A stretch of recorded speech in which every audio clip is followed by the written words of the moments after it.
We have got lots of teams, though, that need to figure things out quickly in the NFL. And the draft, it gives some of those teams an opportunity to do so. So, it being a tradition here on BetMGM Gameday to power rank things, we thought we would power rank each of us our top 5 teams that need to crush it in the draft, which starts Thursday night in Pittsburgh.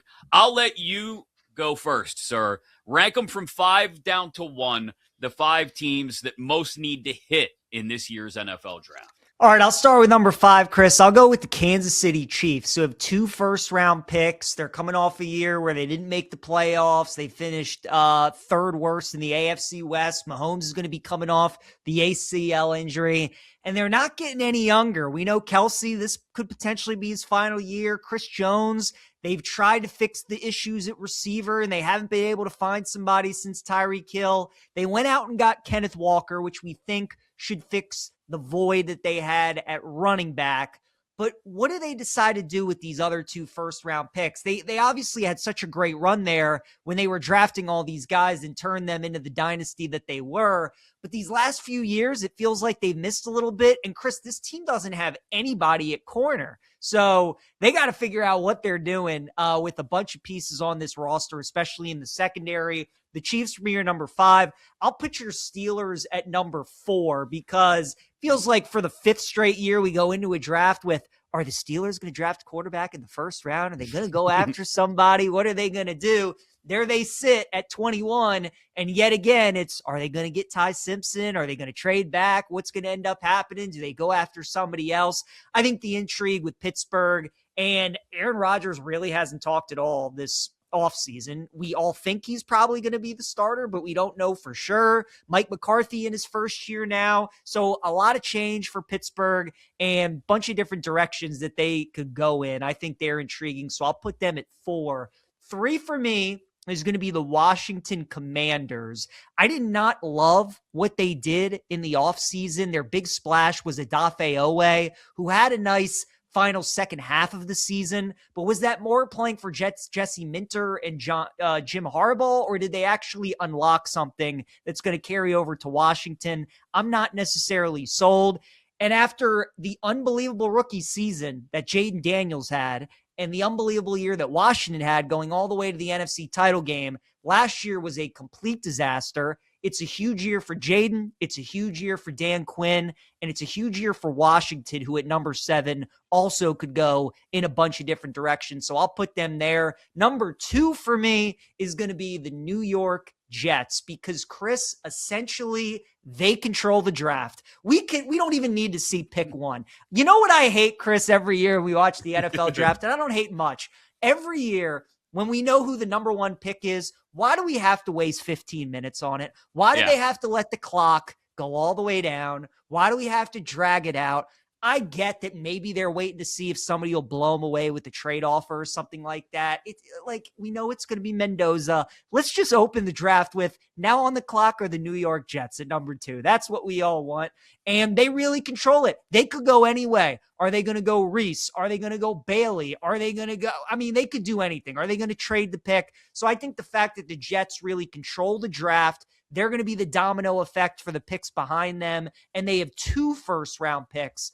For me, they're number 2. And then I think number 1 is going to be the New York Giants. The fact that they now have 2 top 10 picks makes them number 1 for me. They come into this season, Chris, there's usually a team or 2 every year that is the talk of the offseason. The trendy team of the offseason certainly feels like that is the Giants, with these young nucleus of players that they have with Dart and Scattaboo and Neighbors and their defensive line, and John Harbaugh comes over, and being in the New York market, there's a lot of excitement, and rightfully so, but they have to get these draft picks right. And they're in a good spot, man. 5 and 10. I mean, you can get 2 really, really good players, but they got to make sure whoever they get, it ain't Andrew Thomas 2.0. It ain't Daniel Jones 2.0. It ain't Saquon Barkley, New York Giants 2.0, because they don't have anybody to block for them. Giants have been in this situation plenty of times, and it hasn't worked out for them a lot of times. So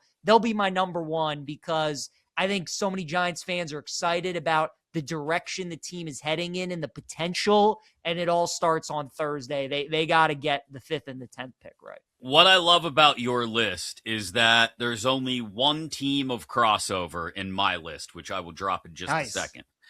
There you go. I like the fact that you've got teams that are, at the very least, perennial playoff contenders in some cases, like the Steelers, but then perennial conference and championship contenders like the Chiefs in there because of where they're at in their roster development. And I love the case you made for the Commanders as well, given that they absolutely have to bounce back from a down year last year. The Jets make sense. I can't really argue with the Jets. They need to hit in the draft every year because, well, they always screw it up, like you said. So I like that list a lot, but I will just say mine is going to be different, very different. I love it. And so I will start where you finished. Number 5, the New York Giants, for a lot of the same reasons you just mentioned, PJ, because you've now got 5 and 10 in the draft after the Dexter Lawrence trade, and you can very easily screw that up. And what I mean by that is, again, I'll go back to my belief that the middle of this first round is very soft. It's not a lot of confirmed rubber-stamped first-round talents, I don't believe, in the middle of that first round. So what are you going to do with that 10th pick? Much like you said, the Jets sort of set the board for everybody else based on the selection they make it to.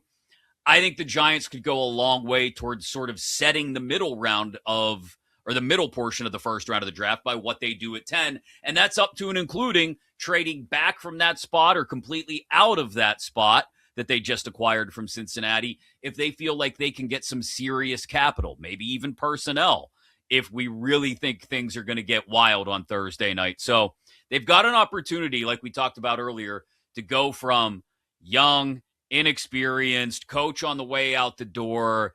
They need to put some things together to, wow, they really did put some things together in a tumultuous offseason and maybe be a 7, maybe even 8-win team who, if things go right with Dart staying healthy, Malik Neighbors back, all of those things, maybe they find a way to 9 wins in a wild card spot. A stretch, sure, but if everything goes well, that's a possibility. So I have the Giants 5th.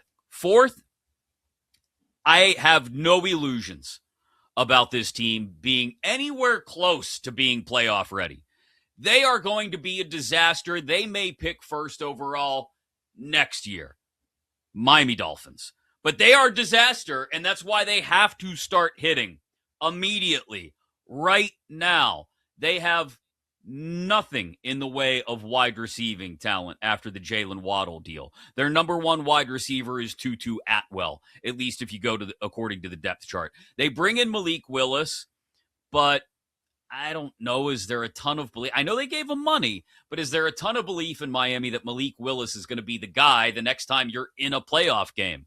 Or is he just sort of a placeholder for a couple of years while you try to rebuild? The defense, it's also been thoroughly picked apart over the last year or two. And I just think they've got to get this rebuild off on the right foot right from the start. And if you look at the amount of capital that they have available, the Miami Dolphins, they've got 11. They've got 30. You mentioned it. One of those teams with 2 first-round picks. They've got 43, 75, 87, 90, 94. They have got 7 picks, PJ, in the top 100. So a massive opportunity to get things going right out of the gate for the Miami Dolphins in this rebuild. That's why I have them ranked number 4. Number 3, I got the Indianapolis Colts because I'll be honest, this is a team that despite all they showed us last year in the first half of the season, it all went sideways when Daniel Jones got hurt, and I don't know if they have a plan really there at the quarterback position. I thought they did a good job with some of their selections the last couple of years. They've got to continue building off of that, and instead of looking at things as, well, as long as we've got Daniel Jones, we've got a chance. No. Your quarterback, the next time you're a legitimate contender, is not on your roster right now.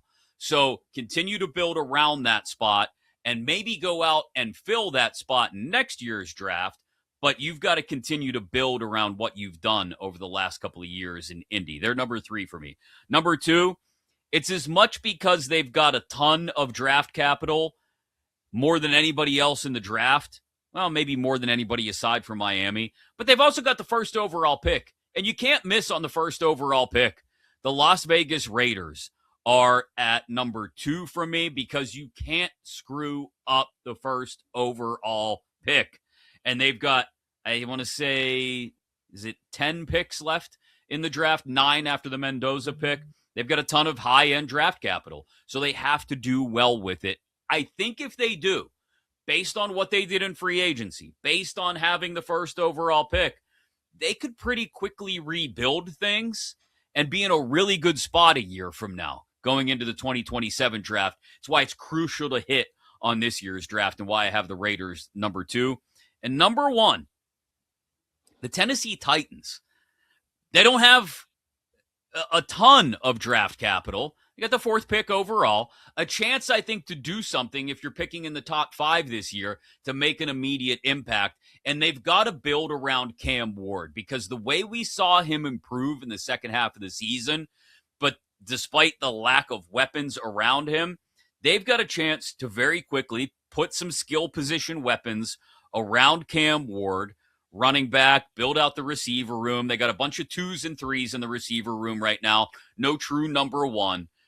I think they do have a chance to be, much like the Giants in the NFC, PJ, the AFC's version of a team that could jump up and surprise you with 7 or 8 wins. And if everything goes well, maybe be a 9-win wild card, especially in what is traditionally a wide-open AFC South. So I got the Giants 5, Dolphins 4, Colts 3, Raiders 2, and the Titans number 1 in our power rankings of teams that need to crush the draft this year.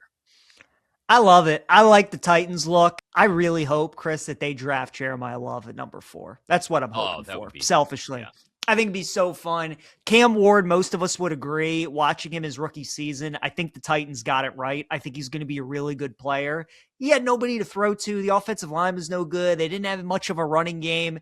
Give him Jeremiah Love, who might be the next Adrian Peterson, potentially. Because, Chris, that's one of the things, man. You tend to take these highly thought after running backs, like somebody in the top 5, top 10. These guys usually pan out, right? Bijan Robinson turned out to be pretty good. Zeke, when he was in his prime with Dallas, pretty good. Saquon, now that he's with a good team in Philly, turned out to be pretty good. So you go after these running backs that we're all like, you should probably draft this guy in the top 5, top 10. They end up being okay. I think Jeremiah Love's going to be pretty good. Putting them in that offense with Ward and Dable calling plays. Now you got Wan'Dale Robinson there as well, a little gadget knife type guy. And you got Salah running the defense, I think is going to make that side better. So I'm with you. I'm high on the Titans this year. I think they're going to be improved, and I really hope that they get Jeremiah Love. If they do, I think it's going to be a terrific pick for them.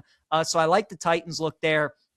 At number 1, Dolphins are a great call as well because, like you said, they're a team that's almost 2 years away from being a year away. You know what I mean? They got a long rebuild. They got a long rebuild ahead of them. They took a shot with Malik Willis after some of the flashes he showed in Green Bay, hoping that he can continue that in Miami. But with the division that they're in, Bills and Patriots ain't going anywhere, and the AFC being as loaded as it is, it's going to be a little bit of a rebuild for Miami. And the way that you expedite that process is by hitting on your draft picks. So I like the Tennessee and Miami call. I thought those were some good ones. Chris, at the end of the day, the draft is important for all these teams, as we know. They all got to try and hit their picks, and especially the ones in those first couple rounds, because that's where you can really help your team overnight. What makes this draft so interesting is we really only have one guy that we know for sure who's a quarterback that's going in the first round. So especially if there's a team out there like your Steelers or maybe somebody else that takes a shot on Ty Simpson in the first round, good chance that those front offices, they're going to be living and dying with that pick, just like the Vikings were when they drafted J.J. McCarthy, and it doesn't look like it's going to work out for them.